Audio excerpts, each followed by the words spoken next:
Nah, tapi emang boleh masih bekerja ketika TMT sudah terbit.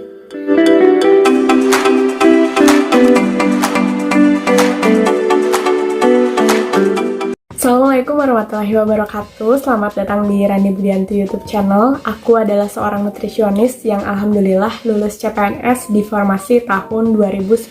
Dan kali ini aku akan sharing mengenai waktu yang tepat untuk resign karena lulus seleksi CPNS. Jadi buat teman-teman yang sudah melihat pengumuman kelulusan dan ternyata lulus, kemudian bertanya-tanya kapan sih waktu yang tepat untuk resign? Kemudian untuk teman-teman yang memilih instansi di luar kota atau luar pulau, kapan sih waktu terbaik untuk pindah atau merapat mendekati instansi? Akan terjawab di video kali ini. Nah, video ini aku buat berdasarkan pengalaman aku tahun lalu yang aku kaitkan dengan gambaran yang berhubungan dengan pembagian SK, pengusulan NIP, penerbitan TMT, kemudian penerbitan SPMT, penerbitan ST, dan surat pengalaman kerja. Jadi banyak kaitannya antara resign dengan hal-hal ini. Jadi pastikan teman-teman simak sampai akhir agar informasinya jelas. Nah, sebelum kita lanjut, jangan lupa untuk subscribe channel ini agar aku lebih semangat dalam sharing mengenai CPNS dan nutrisionis. Buat teman-teman yang punya ide atau penasaran tentang CPNS dan nutrisionis, teman-teman boleh menyampaikan konten apa sih yang perlu aku bahas untuk video selanjutnya. Sampaikan melalui chat DM Instagram aku, atau boleh chat Telegram aku, atau boleh ketik di kolom komentar ya.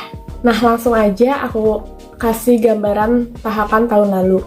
Jadi tahun lalu itu tahapan hasil pengumuman seleksi akhir CPNS itu di tanggal 30 Oktober atau akhir Oktober. Kemudian dari tanggal 1 sampai 30 November ini dijadwalkan untuk pengusulan NIP atau nomor induk pegawai.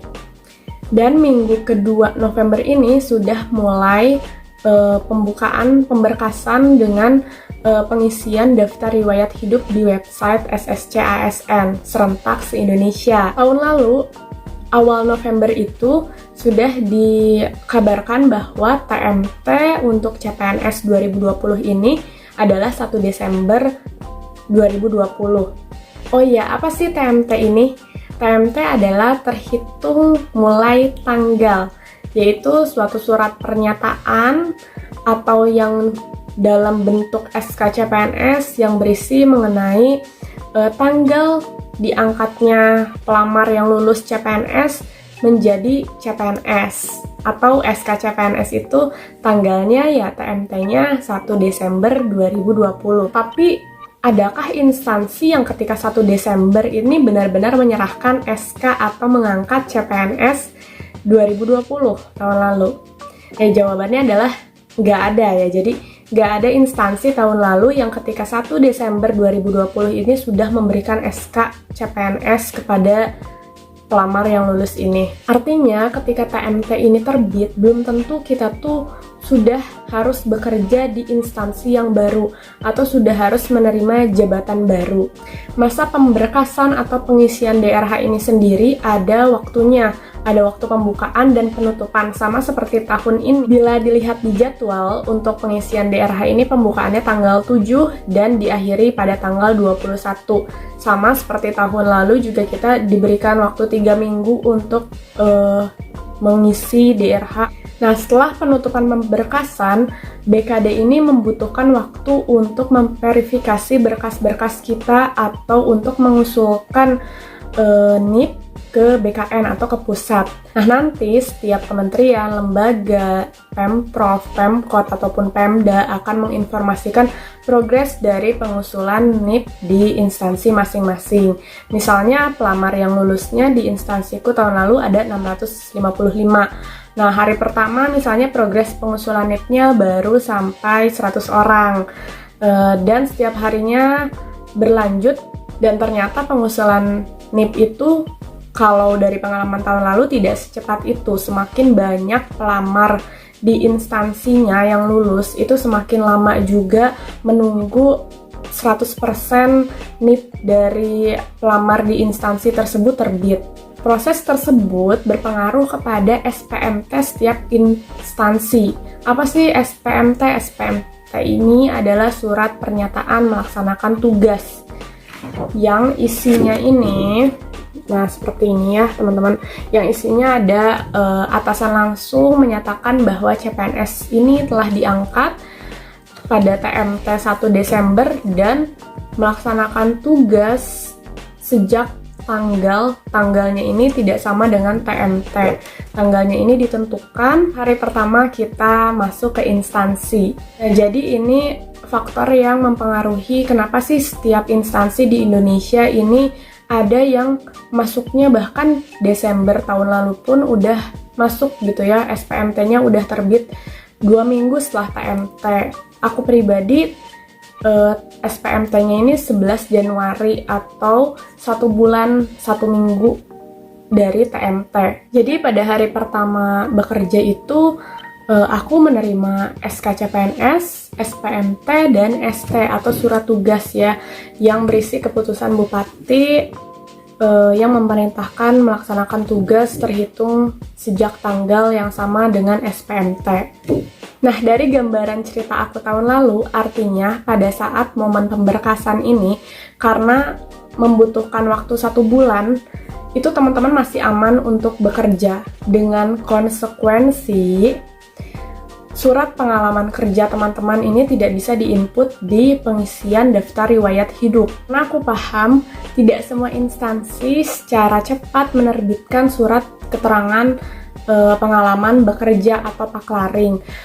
Biasanya di instansi swasta ini membutuhkan waktu 1 bulan. Jadi sebelum resign 1 bulan sebelum harus sudah memberi tahu HRD bahwa bulan berikutnya tidak akan melanjutkan atau mau putus kontrak seperti itu. Tapi di instansi pemerintah biasanya lebih longgar.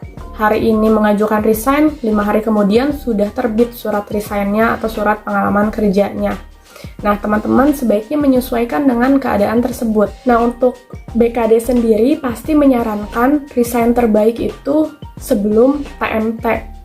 Nah, tapi TMT untuk CPNS 2021 aku belum tahu nih. Nanti kalau misalnya aku udah dapet infonya, aku bakalan update dan aku pin di kolom komentar ya untuk TMT CPNS 2021. Dan baiknya ketika sudah ada info tentang TMT CPNS 2021, teman-teman resign lah sebelum TMT. Kalau disesuaikan dengan tahun lalu sih prediksinya sepertinya awal Februari atau awal Maret ya. Tapi kita tunggu info lebih update-nya. Nah, kenapa sih harus resign sebelum TMT? Karena ini berhubungan dengan surat pengalaman kerja yang akan terbit di instansi teman-teman bekerja saat ini.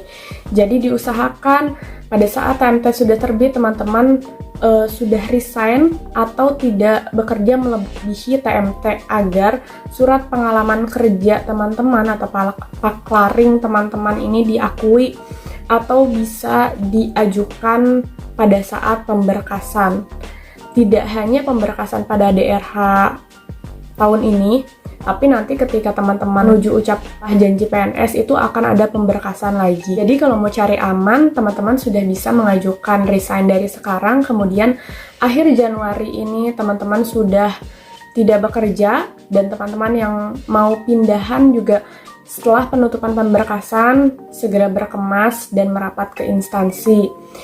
Nah, informasi ini juga bisa teman-teman konsulkan ke BKD setempat tempat teman-teman melamar. Aku pribadi tahun lalu memilih untuk melanjutkan bekerja walau TMT sudah terbit, karena sebetulnya masa kontrak kerja aku di rumah sakit swasta itu tahun lalu berakhirnya 20 Januari, yang berarti sebetulnya aku seharusnya tidak resign lebih awal dan mengikuti kontrak kerja.